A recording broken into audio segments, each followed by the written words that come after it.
te morís de espanto y casi miras como distinguido. Si cada tanto acunas en tu encanto y era tu mundo el ideal. Y su ideal, mi ideal, el de aquel se puede... Buenas noches, bienvenidas y bienvenidos a Último Bondi. Último Bondi es un programa producido por el colectivo Más Igualdad en colaboración con la plataforma Camacua y Caras y Caretas TV. Como todos los martes, traemos una propuesta de intercambio que pueda alimentar la reflexión con calidad en la información y que nos permita pensar la política con un horizonte técnico de buen nivel y que abone la discusión para tener una sociedad que se arrime a más igualdad. De una manera o de otra, hemos trabajado en los ciclos del año pasado y en algunos de en muchos temas que vinculan a la distribución del ingreso y la riqueza, a el bienestar, a las políticas sociales. En el día de hoy vamos a estar tratando un tema que está relacionado con todos estos asuntos y que tiene que ver con el endeudamiento de la población, el acceso al crédito y el endeudamiento de la población. En algunos casos esto fue planteado en algunos programas, especialmente sobre desigualdad como una forma de riqueza negativa que tienen las personas o los hogares. Y la idea es transitar estos minutos, esta noche, trayendo información y reflexiones sobre el asunto, sobre las cosas que se saben y también arrimarnos a todo lo que no se sabe, ¿no? Como para poder dejar también planteadas ideas para pensar la política. Como siempre, nos acompañan, en este caso, dos invitadas y un invitado que los voy a pasar a presentar y que nos van a acompañar estos minutos acercándonos información y reflexiones. Hoy está con nosotros Soledad Giudice. Soledad es licenciada en Economía por la Facultad de Ciencias Económicas y de Administración de la Universidad de la República. Está cursando una maestría en Historia Económica en la Facultad de Ciencias Sociales y trabaja en la Comisión Técnica Asesora de AEBU. También nos acompaña Graciela San Román. Graciela es profesora titular de Econometría del Departamento de Economía de la Facultad de Ciencias Sociales de la UDELAR. Es doctora en Economía por el Centro de Estudios Monetarios y Financieros de Madrid. Imparte cursos de grado y posgrado en Econometría. Su investigación se centra en microeconometría aplicada, incluyendo estimación estructural y evaluación de políticas. Y también nos acompaña Marcelo Ventós. Marcelo es licenciado en Educación con estudios en cambio organizacional, en economía y en políticas públicas con enfoque de derechos humanos y es el director ejecutivo del Instituto de Promoción Económica y Social del Uruguay, IPRU. Con ellos tres vamos a arrancar ya este primer bloque planteando, como siempre, nociones básicas sobre el asunto del que vamos a hablar. ¿Qué es el crédito y qué tipo de créditos existen y cómo se caracterizan ellos en nuestra sociedad de hoy? No sé quién quiere arrancar. ¿Arrancás tú? Sí, como quieras. En realidad, es una pregunta un poco amplia, pero bueno, sí. Básicamente el crédito es distribuir plata en el tiempo, o sea, plata que capaz que podríamos tener más adelante, la podemos adelantar. Y cuando se habla de tasas de interés, el tasa de interés no es otra cosa que el precio de que te financien ese dinero, vamos a decir, en el tiempo, que se traslade.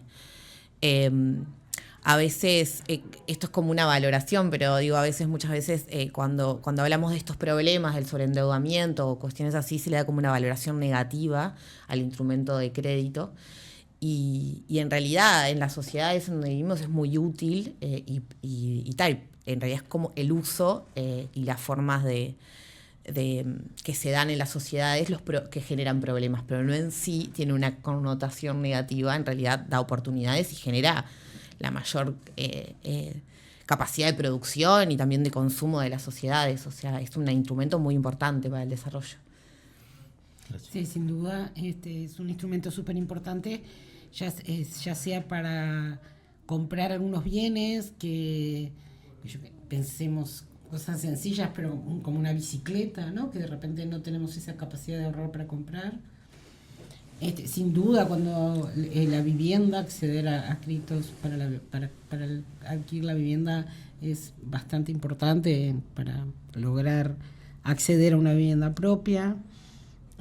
Pero bueno, en particular yo creo que el programa de hoy nos vamos a dedicar más hacia cuestiones de crédito al consumo, por decirlo, si no me equivoco, ¿no? Que tienen la característica de que son personas o hogares o grupos de personas que lo usan para, de alguna manera, les decimos, adelantar consumo, es decir, poder acceder a servicios o productos para los cuales no tendríamos la capacidad de financiarlos si no fuera porque nos dan una cantidad de dinero en un contrato en donde nosotros nos comprometemos a pagarlo en el futuro.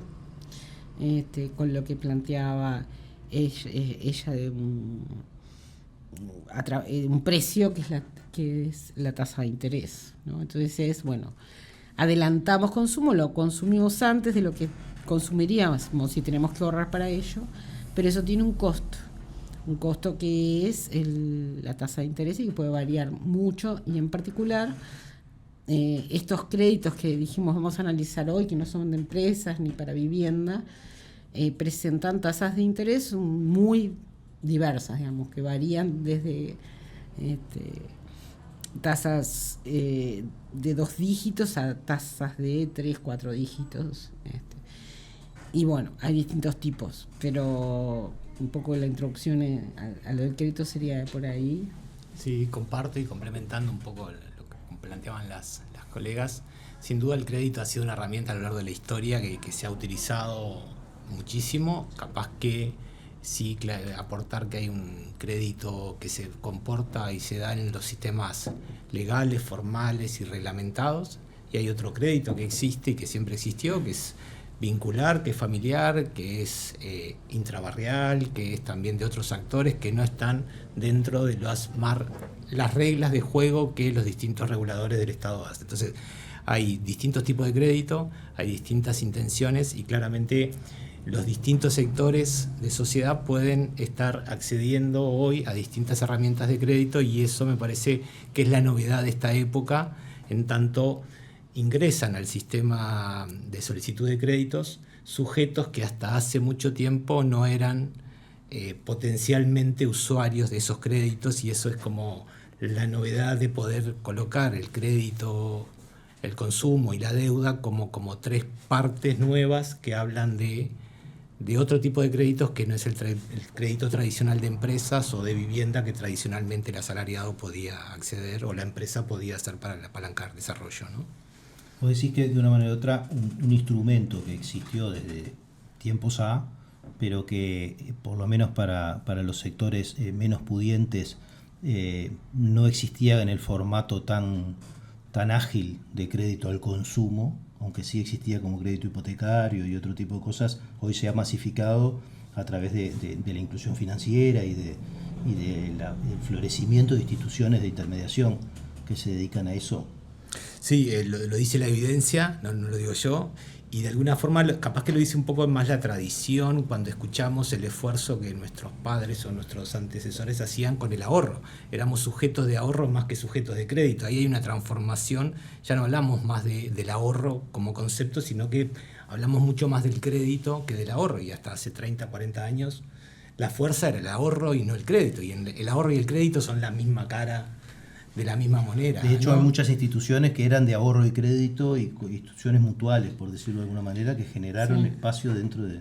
Y yo que soy más vieja todavía, digamos, lo que también recordar que hace 60 años, capaz que el tema del crédito era más común que hace 30, ¿no? Como que ya sea con escribanos que prestaban, pero que tuvo que ver mucho con el tema de la inflación, ¿no? Como que antes de los 60, digamos, en la medida que el dinero tenía un precio bastante estable, no había inflación, era más fácil endeudarse para periodos muy largos y con tasas bajas.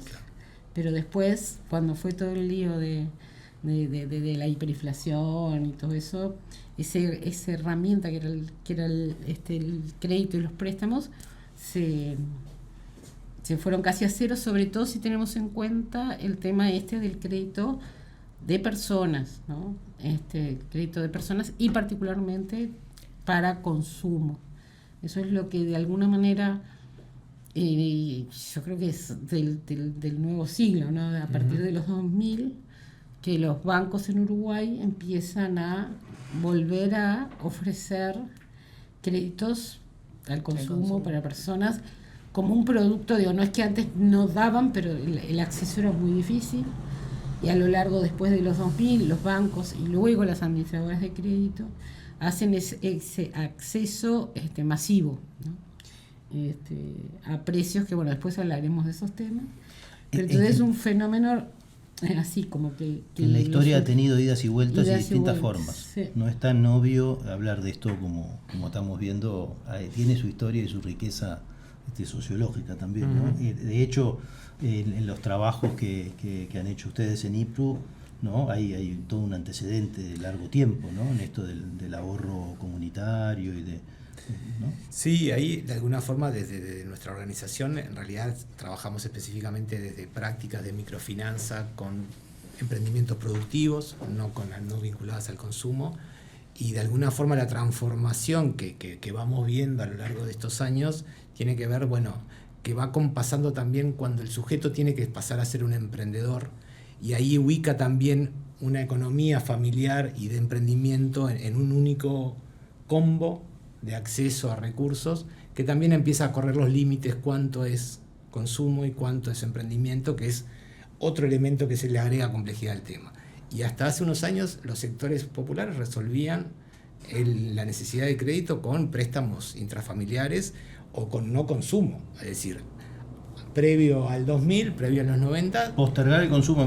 Postergaban el consumo, es una necesidad del aumento del consumo y de la dinamización de la economía, donde todos necesitamos, entre comillas, consumir, y los sectores populares también necesitan consumir, y es ahí que se abre nuevas herramientas que no existían, entre las tarjetas de crédito, obviamente las intermediarias financieras o los bancos, donde hay nuevos productos que solo antes estaban dados para el sector asalariado, sí, y más elite o directamente asalariados. Hoy se construyen herramientas de crédito para aquellos que no tengan ingresos permanentes. Pero de una manera u otra aparecieron como por lo menos 3 tipos de crédito, ¿no? O sea, un crédito al consumo que podría ser la satisfacción inmediata de necesidades, un crédito tipo productivo, como quien dice, ¿no? Que podría estar orientado al desarrollo, ¿no? de emprendimientos, también un crédito hipotecario, que es un asunto de muy largo plazo con otro sistema de garantías distintos, ¿no? ¿Es posible cuantificar? Conocemos hoy, nosotros hablamos de las deudas, entonces cuando un país habla de sus deudas, habla de su deuda externa, en general, nunca habla de su deuda interna, ¿no? En esa deuda interna está cuantificada, y podemos saber qué pedacito es del consumo, qué pedacito es de productivo, qué pedazo es hipotecario. Bueno, en realidad hay alguna... está el sistema, el Banco Central publica estadísticas, en general periódicas, pero en realidad está el sistema como formal, que tiene la obligación, por las características del emprendimiento, o de la empresa, vamos a decir, de la institución financiera, de arrojar información todos los meses al Banco Central, reportar los créditos que da, qué tasa, mucha información. Las instituciones financieras, los bancos y otras instituciones que prestan. Sí, en realidad los bancos y las administradoras más grandes en este momento son los que tienen como requerimientos mensuales de información. Después hay otro mundo que son los también del sector formal, pero que no tienen la obligación de reportar al Banco Central, porque son instituciones más chicas. Y en realidad una de las misiones más grandes del Banco Central es la estabilidad financiera, y no serían un potencial riesgo para la estabilidad financiera. Y también además, entonces no tienen la obligación, están reguladas por el banco, pero no tienen la obligación de reportar, vamos a decir, sus actividades. Y después está todo el mundo del sistema informal, que no tenemos información. En Uruguay, la última encuesta, bueno, que Graciela debe estar mejor, pero la última encuesta de financiamiento de los hogares, de finanzas de los hogares, que podría arrojar como un panorama más amplio de todos los créditos, es de 2017. Y ya nos queda como bastante vieja, incluso pensando en que tuvimos una pandemia de por medio, de que, bueno... Puede haber habido cambios. Sí, seguro. O sea, no tenemos como información actualizada de la situación de los hogares. Igualmente, con lo que vos te referías, o sea, el sistema en realidad, está dividido por mercado, por segmentos de mercado. Hay grandes empresas, medianas empresas, Está también todo lo que es microfinanzas, que hay pocas instituciones en el Uruguay, pero que están asociados más a créditos productivos. Y después está todo el universo de créditos al consumo, que es lo que es lo que ha estado como más en foco de discusión últimamente, también a través que presentaron proyectos en cuanto a eso. Son en los lugares donde generalmente hay problemas de tasas, de aumento de tasas de interés. O sea, pero es un segmento como es familiar, es generalmente de consumo. A veces también queda como también oculto, también pueden haber créditos a microempresas, porque en el Uruguay, las microempresas son la mayoría, entonces termina como eso, entreverándose las finanzas como personales de un pequeño emprendimiento. Entonces vos podés, en realidad están vinculados a créditos al consumo, pero pueden ser de microempresas. En eso no tenemos claro, vamos a decir, el límite.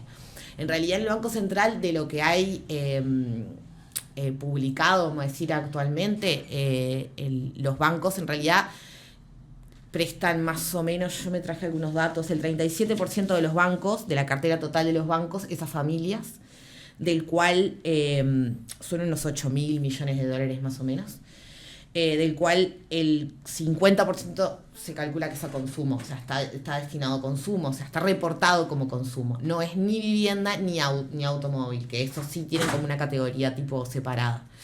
Y después están las administradoras de crédito, pero solamente las grandes, que son las de mayores activos, las que controla el banco y reportan información, que son más o menos 1.400 millones más. Pero esa es la información que tenemos a nivel público y que vos podés entrar al Banco Central y tenerla mensualmente. El problema es que esto es una parte del endeudamiento de las familias. Hay toda otra parte que no es más difícil de medir. Con esa otra parte vamos a volver en un minuto en el segundo bloque de Último Bondi, porque vamos a tratar de dimensionar un poco este tema del endeudamiento de las familias y de las personas en el Uruguay. En un minuto seguimos en el segundo bloque de Último Bondi.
Seguimos en este segundo bloque de Último Bondi. Estábamos hablando de crédito y endeudamiento.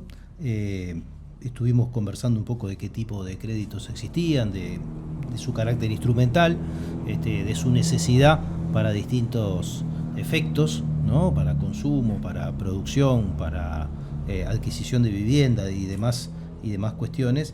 Y estábamos empezando a caracterizar un poco el crédito en las familias y el endeudamiento en las familias. Nos habíamos quedado recién con Soledad, que había empezado a desmenuzar un poco los datos de lo que se sabe, ¿no? Que no es tampoco la información que nos gustaría tener, pero que bueno, que por lo menos nos da un pantallazo. Le voy a pedir que un poco repitas en cuánto estábamos, porque yo les preguntaba cuánto era la deuda interna, ¿no? Es decir, siempre hablamos de la deuda externa, pero no de la deuda interna, y bueno, si de alguna manera u otra podíamos arrimar un poco ese quantum como para tener una noción, nos podía empezar a ayudar. Bueno, en realidad lo que yo decía era que más o menos tenés en el sistema formal bancos y administradoras de crédito grandes, tenés 8.000 millones más o menos que se prestan a las familias, que el 50% es en consumo, el otro es inmuebles y vehículos, y después tenés unos 1.400 millones que prestan las grandes administradoras de crédito. Esos son los datos que se publican en el Banco Central y de parte del sistema formal. Después tenés todo un universo de cooperativas de ahorro y crédito chicas, administradoras más chicas, casas financieras que no sabemos exactamente la dimensión de lo que prestan, pero en general prestan crédito al consumo. Y después el mercado informal, que es el que más preocupa, vamos a decir, porque puede estar asociado a otro tipo de situaciones más complejas como tramas de violencia. Bueno, capaz que la gente del IPRU tiene como más experiencia en eso porque que trabaja más a nivel barrial. Y nada, y que no tenemos medición de ese fenómeno y que es donde se dan, donde pensamos que se dan las situaciones más problemáticas. También asociadas, hay una parte del sistema formal que también está en situaciones problemáticas, o sea, esos números ahora los repasamos, pero digo, lo que nosotros queremos como expresar es que hay una falta de dimensión del problema, que en realidad no tenemos forma de medir el problema en su dimensión con los datos con públicos cierta que precisión. hay. Claro. Graciela. Con mayor detalle. Hay estudios, hay encuestas, hay cosas que nos arriman a algunas otras cosas. Sí, hay varias fuentes de información. Como mencionaron hace un rato, está la encuesta financiera de los hogares uruguayos que la impulsamos desde el Departamento de Economía, digamos, estuvimos trabajando años para eso. Se hicieron hasta ahora 3 ediciones, la última en 2017. Y bueno, está aprobado realizar una siguiente lo más breve posible, pero el año del censo complicó un poco. Claro. Así que bueno, estimaciones optimistas ahora sería para 2026, lo cual sería como una década casi después.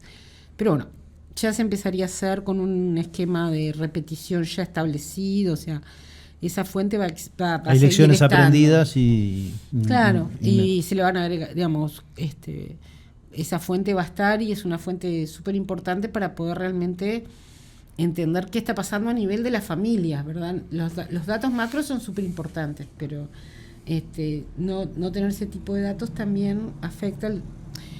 Pero también ahora nosotros estamos trabajando desde hace un tiempo largo ya, con justamente los datos de la central de riesgos del Banco Central, en donde ahí podemos reconstruir la deuda, la situación de cada persona a través del tiempo, y por institución. La verdad es que bueno, el Banco Central nos ha facilitado esos datos y de forma bastante rápida, pero todo esto lleva meses. Sí. Porque bueno, nos pasaron primero unas bases de datos con las que un poco un trabajo nuestro que está corriendo por ahí, que fue lo que presentamos en IPRU, se basaba en esos anteriores, pero tenían unas dificultades que, por ejemplo, no podíamos distinguir si era tarjeta o no. Y ahora tenemos todo un nuevo set de datos que llega hasta ahora, hasta abril 2023. Y también el MIDES nos está dando, porque también en este trabajo usábamos datos del MIDES, pero que iban nada más que hasta 2014.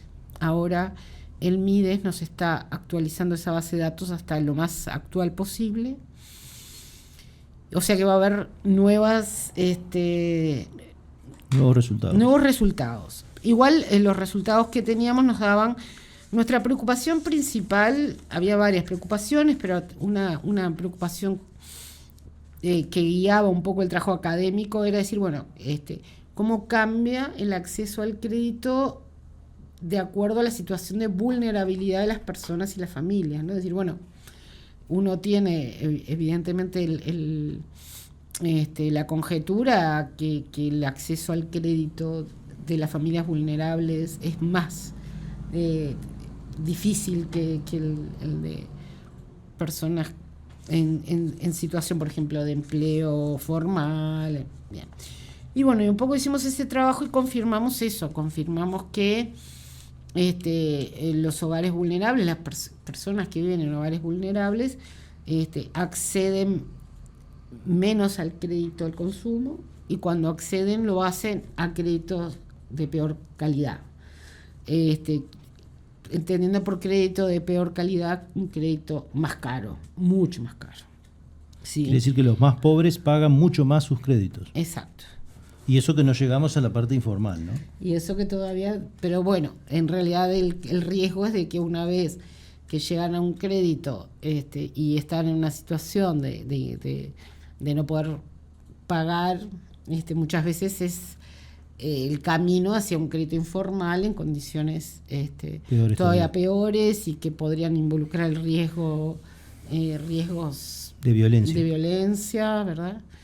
Y bueno, es claro en los estudios que tenemos, es que bueno, el acceso al crédito es afectado por ejemplo, nosotros consideramos variables que son la elegibilidad de los hogares para los programas del MIDES, el Tarjeta Uruguay Social, AFAM, asignaciones familiares, y bueno, y vemos que cuanto mayor es la situación de vulnerabilidad, menor es la probabilidad de tener deuda de consumo, pero sobre todo, si tienen deuda de consumo, menor es la probabilidad de tener deuda bancaria para consumo. Y entonces, más o menos las estadísticas no están...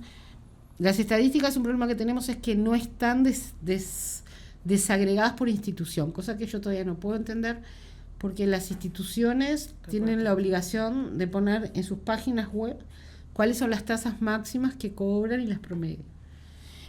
Y bueno, pero aparentemente por la forma que reportan esa información al Banco Central no está en condiciones de decirnos tal institución, tal mes, tal promedio de interés. O sea que nosotros sabemos que cuanto más pobre paga un crédito más caro, sabemos que los más pobres acceden menos a los bancos y más a las instituciones de intermediación financiera, pero no sabemos la tasa de interés que pagan.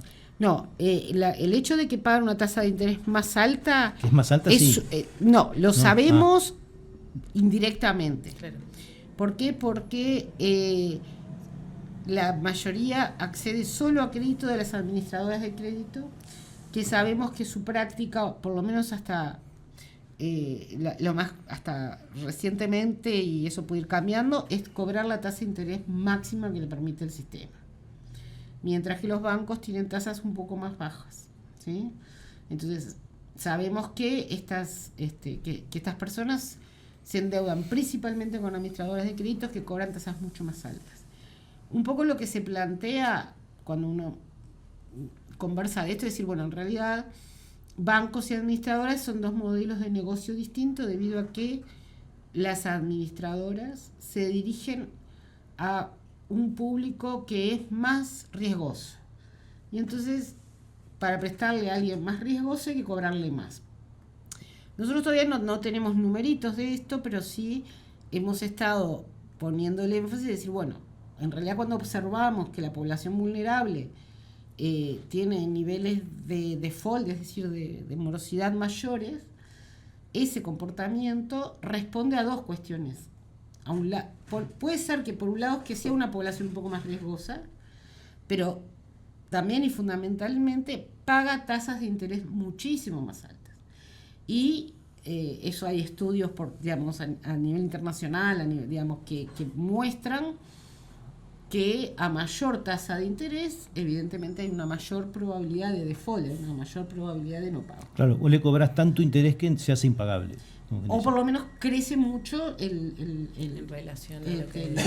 no pagar, digamos. No es seguro que no paguen, pero entonces lo que nuestro estudio muestra, y bueno, esperamos poder, justamente eso, decir, bueno, es una mezcla de población que podría ser más riesgosa en términos de devolución, pero fundamentalmente es una población que enfrenta una tasa de interés muchísimo más alta. Fíjate que las tasas de interés de las tarjetas de crédito, que suelen considerarse como bastante altas, andan en el entorno de los 70, mientras que las que cobran las administradoras de crédito andan en el entorno de las 130, más comisiones, etcétera, etcétera. Capaz que complementar, digo, más allá del costo económico, hay un autor, Ariel Wilkins, argentino, que plantea este tema de estos otros costos vinculados a las platas que implica esta dimensión del crédito y para los sectores populares.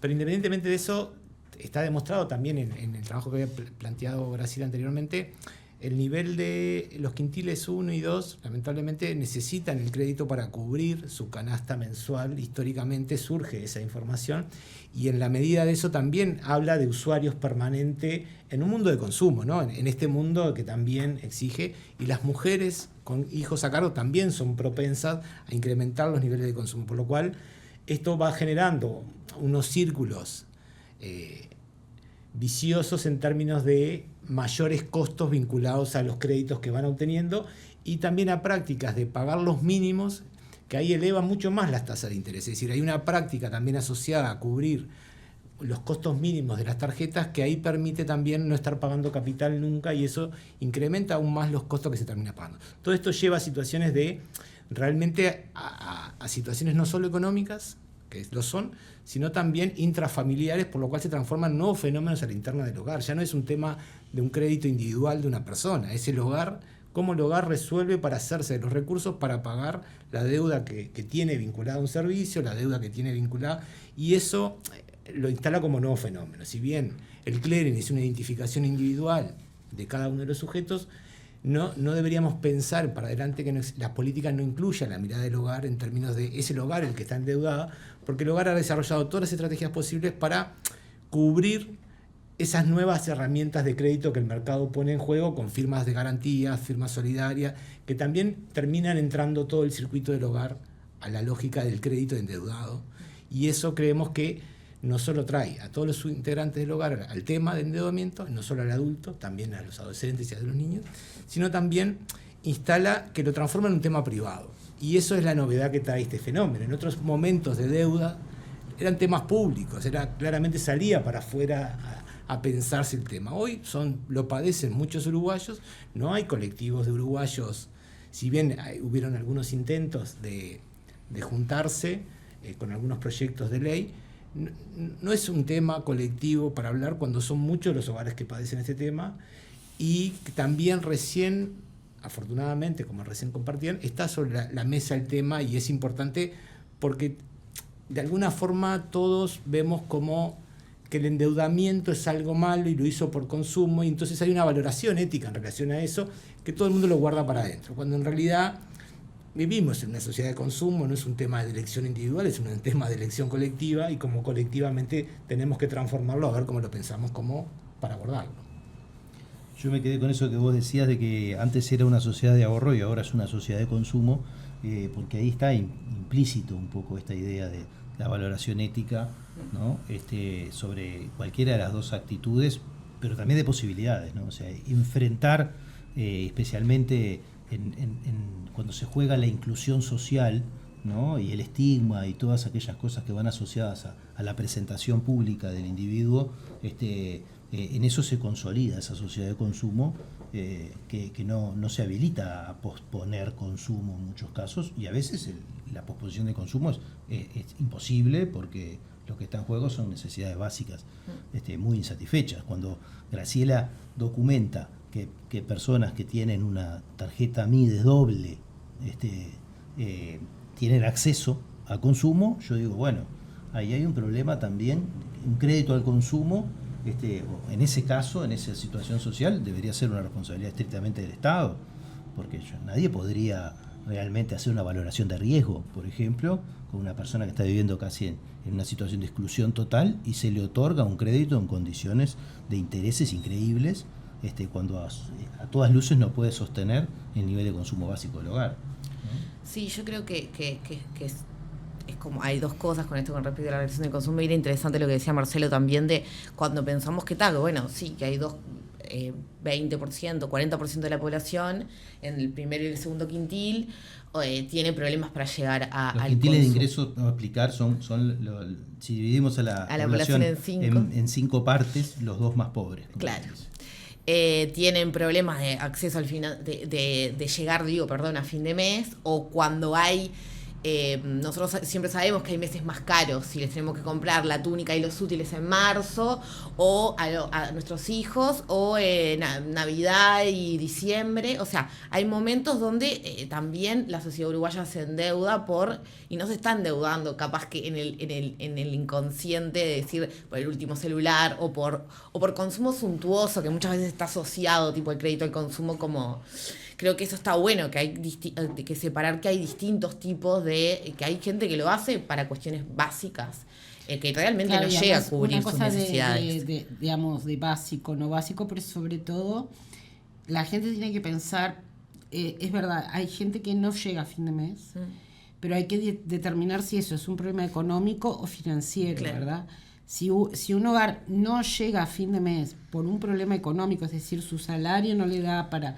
Tiene que ajustar su consumo o buscar fuentes, pero eso no lo puede cubrir con endeudamiento, porque el mes que viene va a ser peor. Va a tener que pagar la cuota de lo que se endeudó y va a llegar menos. En cambio, sí, hay situaciones en donde es natural y está muy bien que las personas, los hogares recurran a un crédito, ya sea para comprar útiles escolares, pero picos que son del mes, del año que sabes que consumís momentos del más. año que ya sabes que gastas más. Claro.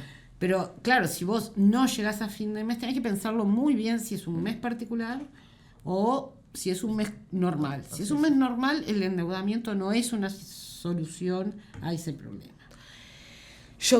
Nosotros, hablando esto también de lo privado, yo la otra vez leía unas de economía feminista de argentinas, incluso la última 8 de marzo decía vivas, libres y no endeudadas nos quedemos, o no me acuerdo cómo era bien el eslogan, y hablaban de eso mismo, de sacar la deuda del closet y que deje de ser un asunto privado. Porque la sociedad argentina aparte tiene problema con la deuda externa también. Ellas hablan como de las 2 deudas, pero también hablan de la deuda familiar y de empezar a hablar de la deuda tipo de las familias y ponerlo arriba de la mesa. Nosotros hicimos también con un pedido de información a la central de riesgo cuando se empezó a discutir todo este tema y bueno, le pidieron la opinión a EU como para empezar con un poco de evidencia, ver la evidencia que había. En realidad es una foto, ellos están trabajando más con una cuestión histórica, pero en categoría 5 del Banco Central, como deudores irrecuperables, están un tercio de los deudores que aparecen que están reportados en la central de riesgo, y eso significa más o menos un cuarto de la población mayor de 18 años. Repetime, un cuarto de la población de 18 años del Uruguay está en categoría 5 en el Banco Central. ¿Qué quiere decir? Incobrable. Sí, que tiene algún tipo de... Quiere decir que tiene algún tipo de vínculo problemático con el sistema financiero formal. Una cosa es que esté sobreendeudada, que es algo de que no sabemos en realidad cuál esa gente está sobreendeudada, porque es un fenómeno de muchas deudas. Puede ser que sea también alguien que no pagó la tarjeta, no sé, hace 10 años, quedó esa tarjeta colgada y también está en categoría 5. O sea, por la naturaleza de los datos no podemos definir tipo qué problemas de endeudamiento tienen, pero sí sabemos que tienen un problema, algún tipo de problema con el sistema formal. Ahí capaz que tengo unos datos que pueden ser... Hablando de los que están en situación de categoría 5, que es que están como morosos frente al sistema, datos estos corresponden a agosto 2021, pero no han cambiado mucho. Tenemos que, si consideramos todas las personas, tenemos que el 14% está en esa situación. Si nos fijamos solo en bancos, eso baja a un 6%. Pero si miramos solo las administradoras de crédito, eso sube a 21%. Claro, la morosidad que tienen en cada segmento las personas que están endeudadas. Claro, sí, las personas que están endeudadas el 21%, con el sistema, el 14% está como morosa. Pero si miramos solo las administradoras, son el 21%. Y después, si miramos por grupo, si son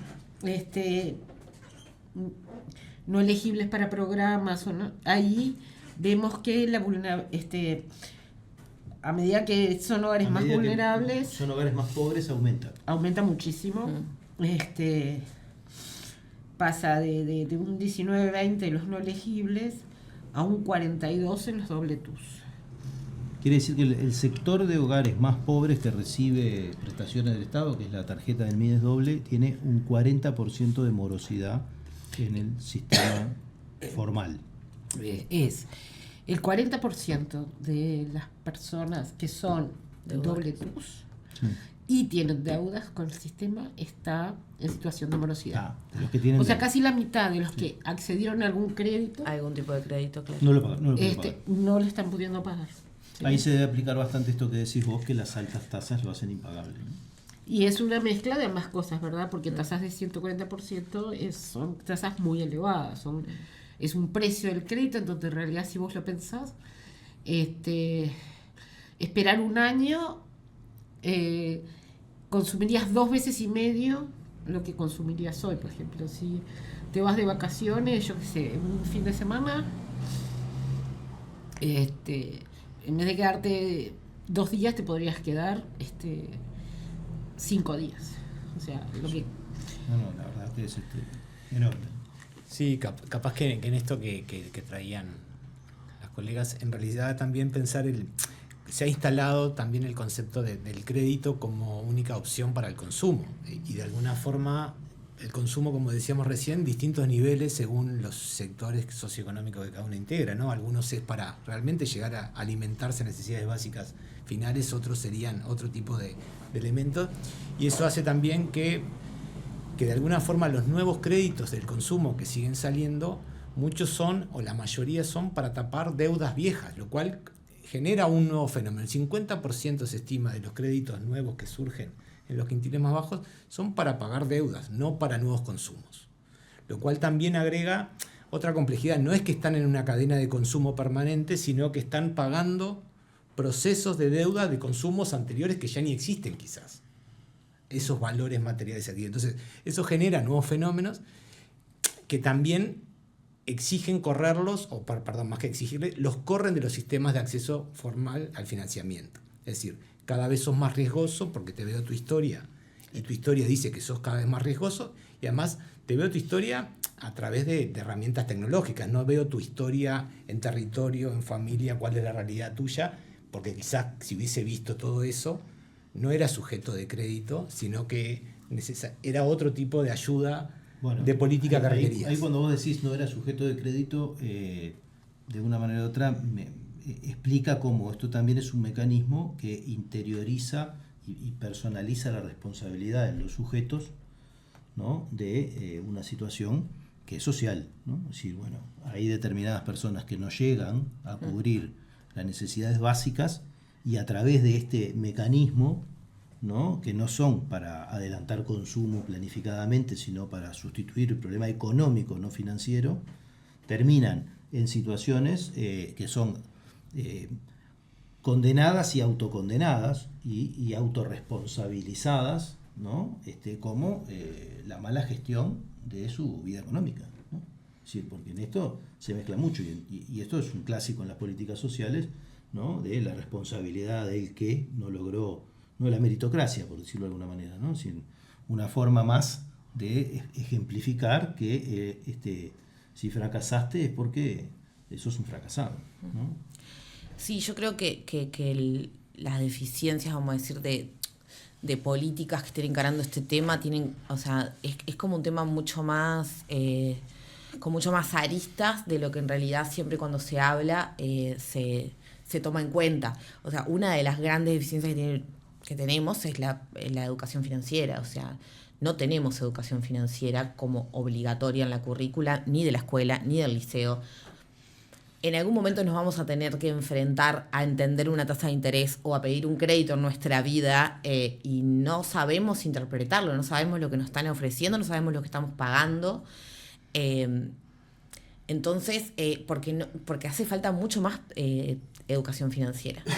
Y esto de que decía Graciela, es decir, vos no podés pensar que si es un gasto dentro de los gastos que tenés todos los meses, que el crédito es una solución. Bueno, eso es como de la política financiera sana, o de tener tipo finanzas sanas, o el concepto de... No se nos enseña en ningún lado, no hay políticas de enseñanza. El BCU tiene talleres de educación financiera que hacen, pero no es una política generalizada. O sea, sí, de vez en cuando algunas escuelas, algunos talleres. Ahora justo firmaron entre BCU y ANEP un acuerdo para incluir la alfabetización y la educación financiera en todos los niveles educativos, que ya es una cosa que se venía trabajando, claro, pero que yo celebro enormemente, ¿no? Digamos, sí. Igual esto va a demorar... Hasta que se implemente. Hasta que se implemente va a demorar, pero aparte son cosas que están pasando a nivel de muchos países en el mundo, de darle importancia a esto de la alfabetización y de educación financiera, porque es fundamental que la gente logre tener. Después, el estigma de lo que hablaban, el tema de lo privado, digo, una tiene la impresión de que sí, de que hay personas que no importa el nivel de ingreso, ¿no? Hay gente que siempre va a estar endeudándose y sobreendeudándose, etcétera, etcétera, ¿no? Pero un poco si uno mira las cifras de hoy de Uruguay, eso, digamos, no hay demasiada gente en la situación de morosidad como para pensar de que estamos hablando de un fenómeno. Una simple mala decisión personal. Que son muy consumistas y que quieren adelantar mucho consumo. Claro. Entonces, te llama la atención. Yo creo que hay que poner un ojo en eso y ver, digamos, qué soluciones y cómo tratar el tema, ¿no? Porque bueno, a eso vamos a dedicar el tercer bloque de Último Bondi, para discutir un poco algunas ideas de política, trayendo experiencias de otros lugares, con la propia reflexión de lo que tenemos, profundizando un poco en este asunto. Me voy con esta idea que decía Graciela, de separar lo económico de lo financiero como una primera noción básica, ¿no? Nadie va a arreglar un problema económico a partir de una solución financiera de consumo inmediato, sino que lo que va a hacer es, de una manera u otra, comprarse un problema para después. A esa discusión requiere mucho más profundidad y también requiere política pública para entenderla, ¿no? Bueno, en un minuto seguimos con el tercer bloque de Último Bondi.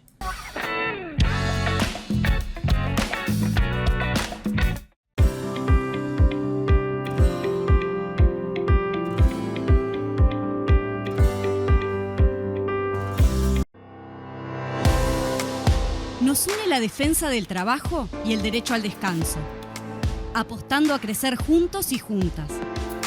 Nos une la memoria y una historia de lucha que llevamos con orgullo. Nos une jugar y divertirnos sintiéndonos iguales, caminando, sin dejar atrás a nadie. Nos une la democratización de la palabra. Nos une lo que nos emociona y moviliza. Nos une compartir y soñar el futuro. Con AEBU tenés derechos. AEBU, un sindicato, una comunidad.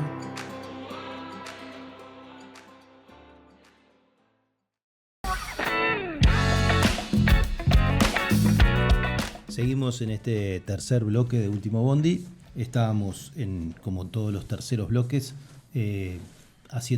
proponiendo ideas para pensar, buenas prácticas que se pueden conocer de nuestra sociedad o de otras, cómo encarar este tema, qué información se precisa para seguirlo discutiendo, hay iniciativas de ley hoy que intentan abordar algunas de estas cosas.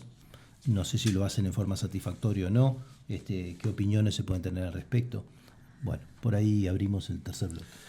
Una de las puntas, me parece, que de alguna forma esto que comentábamos en el último bloque, vinculado al tema de las responsabilidades que tienen los bancos centrales. Eso lo define la OCDE en el 2008 para los bancos centrales europeos, pensando en la crisis vinculadas a las viviendas, donde los encomienda a que asuman una responsabilidad en la construcción de la ciudadanía económica y financiera, que eso es una novedad, y de hecho habla de la magnitud del fenómeno vinculado a cómo la ciudadanía somos ignorantes en relación a estos temas. Es una buena señal, obviamente, y el Uruguay las viene recorriendo a distintos ritmos hace un tiempo.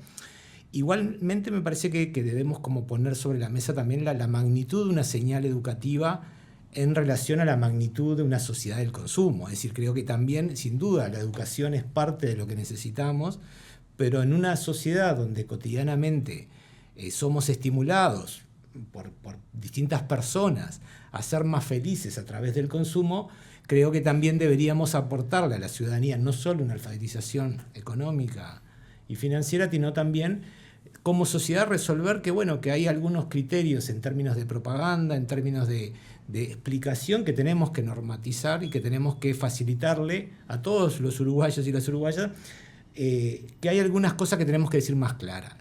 El crédito no te va a resolver la felicidad, es un problema, y de alguna forma es un problema no solo para el que lo habita como crédito, sino para el entorno donde lo habita, en tanto que si vos cortás las líneas vinculadas a la formalización y a lo formal de los créditos, entras en otros circuitos como en cualquier otro sistema que padezca el país, y eso trae asociados estructuras de acceso que no dan las garantías al sujeto, ni al hogar, ni al territorio, por lo cual son costos nuevos para todos, y que de alguna forma deberíamos como tratar de invitar a robustecer los procesos educativos, a robustecer los procesos normativos, pero no para topiar las ganancias ni lo que el mercado tiene que resolver, sino reconocer que con este nivel de morosidad igual se gana mucho, porque no hay ningún default, es decir, no hay default en este país vinculado a este negocio,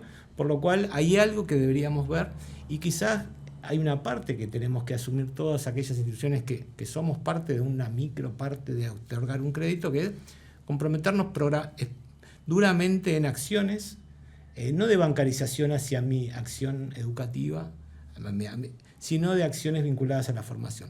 Y por otro lado, me parece que es imposible pensar nuevas políticas de infancia y adolescencia en este país, que de alguna forma son las que padecen los niveles de mayor pobreza, que no integre la dimensión del endeudamiento de ese hogar. Nosotros partimos del supuesto que los hogares pobres, vinculados a situaciones de pobreza de la niñez y adolescencia, también padecen estructuras de sobreendeudamiento que habitan todo el marco de protección y promoción de esa infancia de una magnitud que deberíamos investigarla más para ponerla sobre la mesa, sobre todo pensando en cuáles son las herramientas posibles de mitigar esos impactos que hoy ya estamos padeciendo y seguimos resolviéndolos por otras herramientas, pero sin visibilizar este tema que habita en el hogar de forma muy estructural ya. Es decir, este fenómeno no tiene 2 años, se consolida en un periodo de 10, 15 años, que ahora empezamos a ver estos números y estamos pudiendo salir a lo público, pero no son fenómenos recientes, ¿no? No. Yo creo que en realidad sí, creo que el problema es complejo, que en realidad, como decía Graciela, el mercado explota las diferencias, básicamente. Digo, el mercado diferencia si vos sos un trabajador formal, si sos un informal, si estás... y nosotros no podemos pensar, para mí, que hay una solución que al barrer para todos.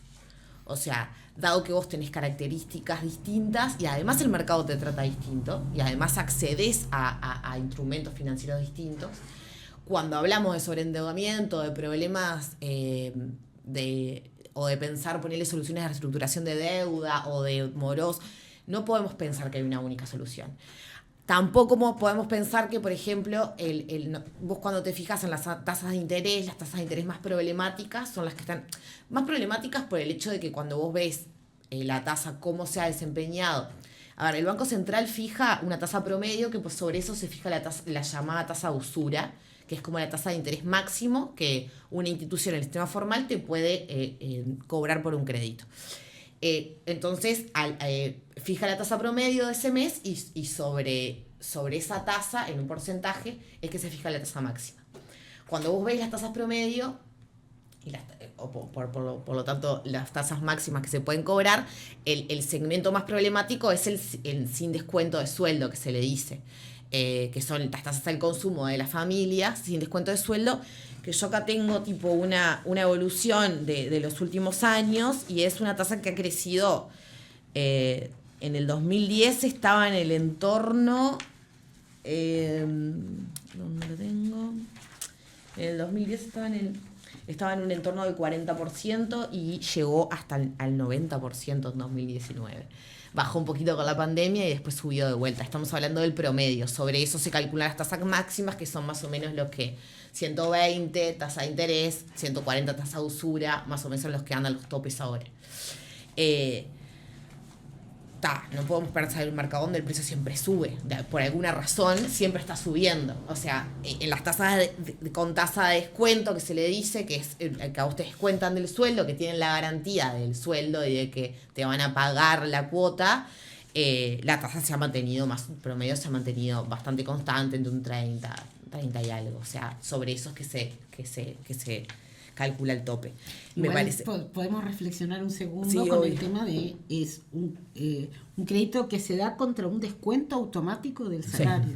¿No? O sea, que el riesgo de ese crédito es que nulo. la persona quede desocupada, que la persona no va a quedar desocupada para dejar de pagar un crédito de consumo. sí. No va a ser por su voluntad. Claro. Tenemos una tasa de inflación del 10% y estamos hablando de eso, de 30%, bastante abajo del 10%, ¿no? Las tasas al consumo están, y si las comparás con las que se aplican para empresas, vas a ver, digo, son tasas muy altas, ¿no? Pero más o menos, o sea, o al menos, digo, podés a priori decir, bueno, donde hay mayores problemas es en una tasa de un segmento que siempre sube, y eso, y no ha presentado momentos que vos decís, muchas empresas están complicadas con la tasa a la que bajó, vamos a decir, el mercado, ¿no? Hay muchas empresas que quedan por fuera.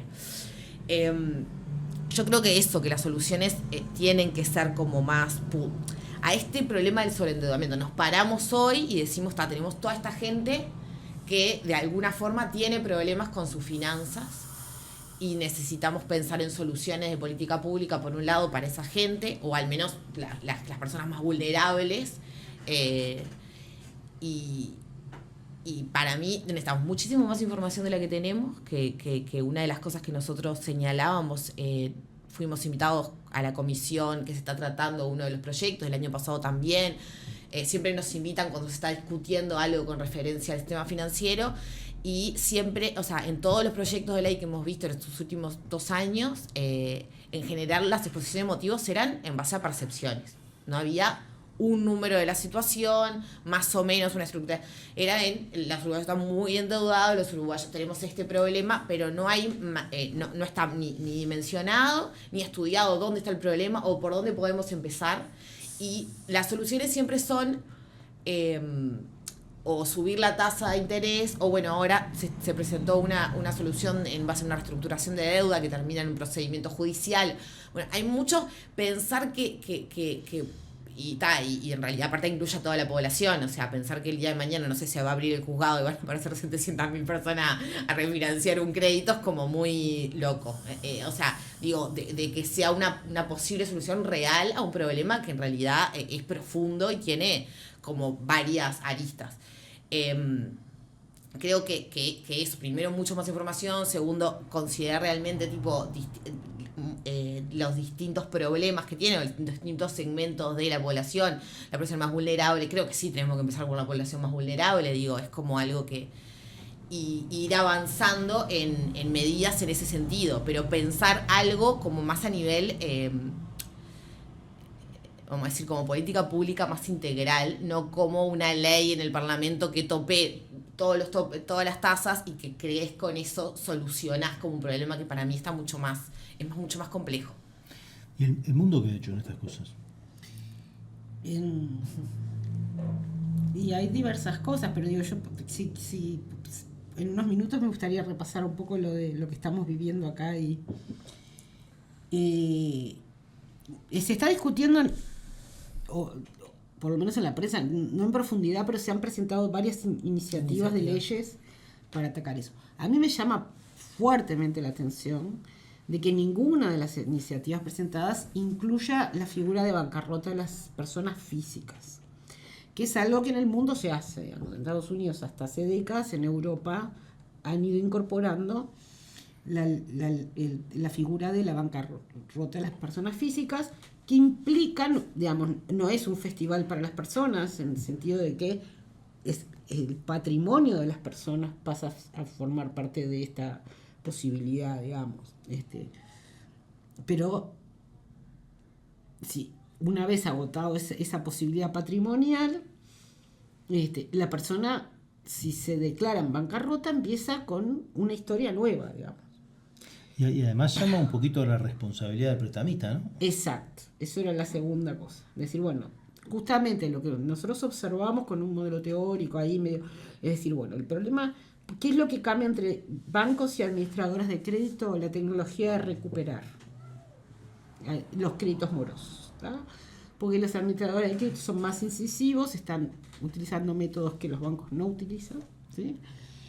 Entonces, el hecho de que haya que esté la figura de la bancarrota de las personas físicas va a hacer que la empresa lo piense y tenga mejores modelos de predicción de default, ¿tá? Entonces, por los dos lados estaría bien, digamos. No sé, quizás no estén de acuerdo con esto, pero que se discuta una ley de endeudamiento de las personas y no aparezca el tema de la bancarrota de las personas físicas, a mí me parece medio inconcebible, ¿no? Porque es comparto lo que decía Soledad, que en realidad los procesos judiciales, cuando estamos hablando de cientos de miles de personas, no va a ir por ese lado. Yo no tengo una respuesta para la tribuna. No, yo creo que es como muy complejo, o sea, pensar que eso puede ser una solución, cuando en realidad ni siquiera tenés... ellos plantean incluso un procedimiento administrativo antes y en defensa del consumidor. Pero eso siempre es de uno. Claro, pero en realidad estamos pensando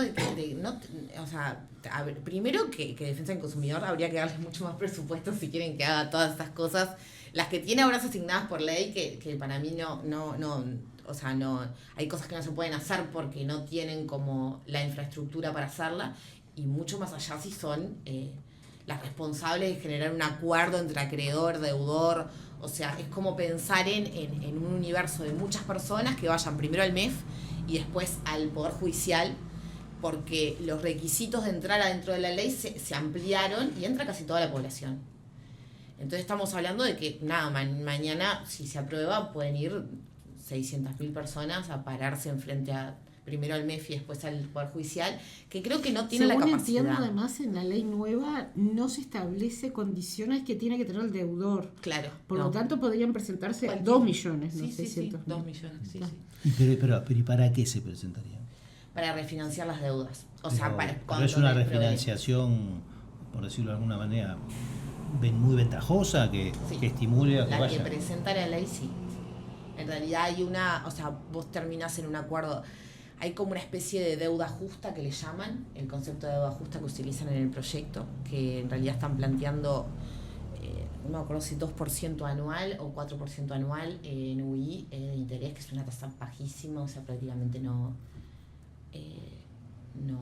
o sea, se ve en el mercado para deudas muy largas y digo bajo determinadas condiciones, pero sería como algo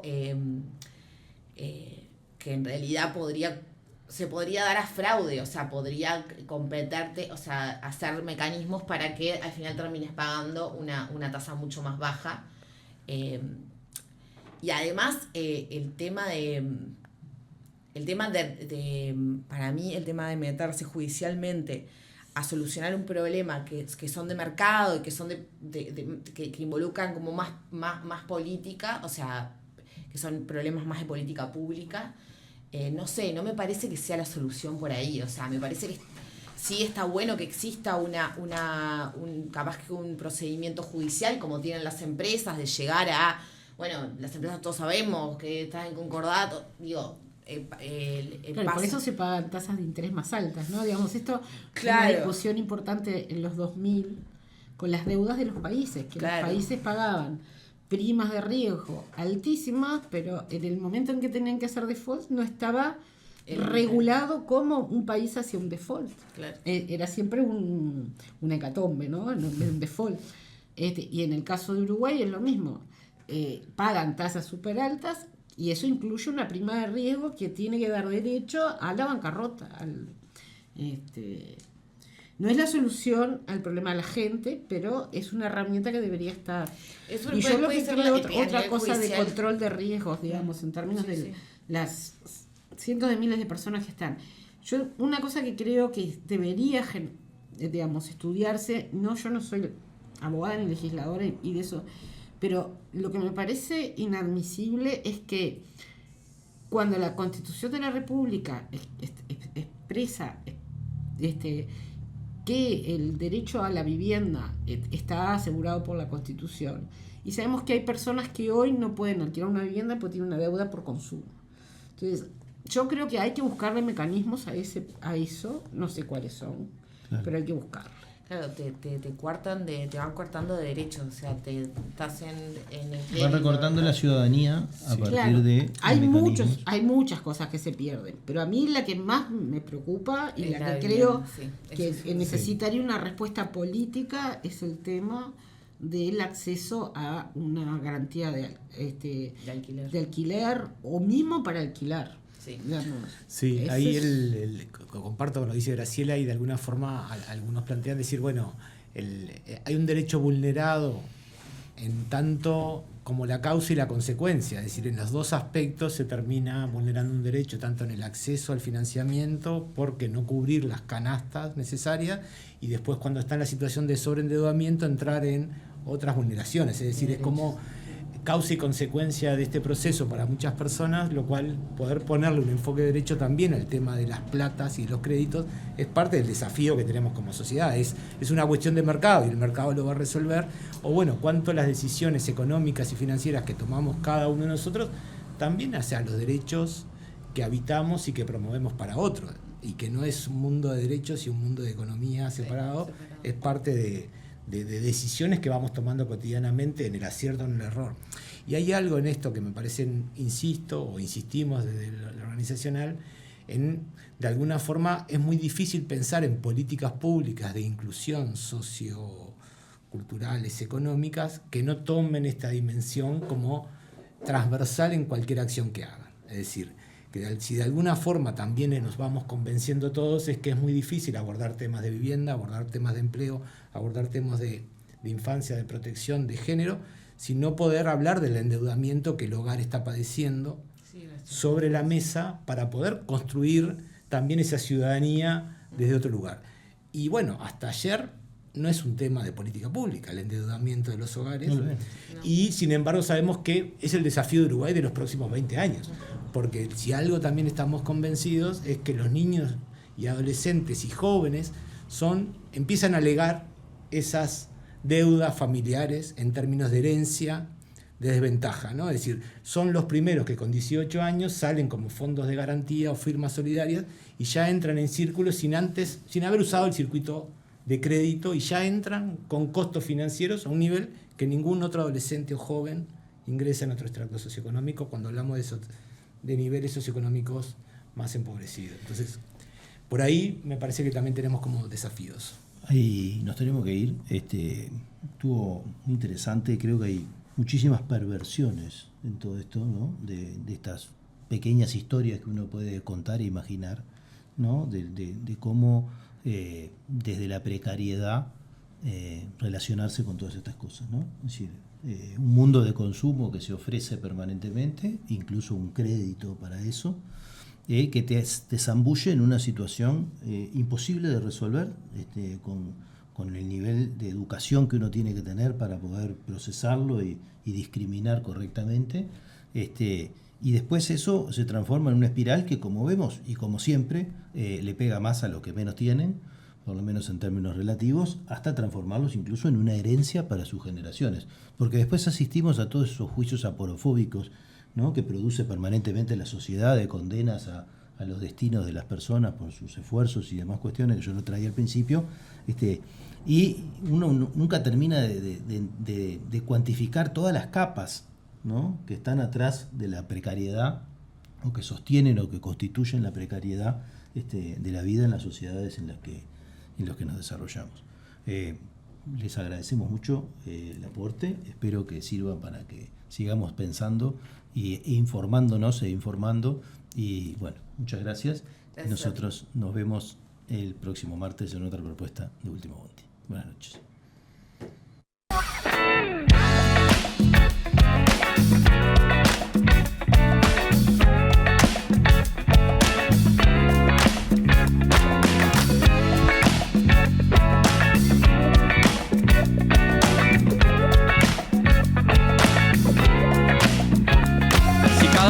Te morís de espanto y casi miras como distinguido.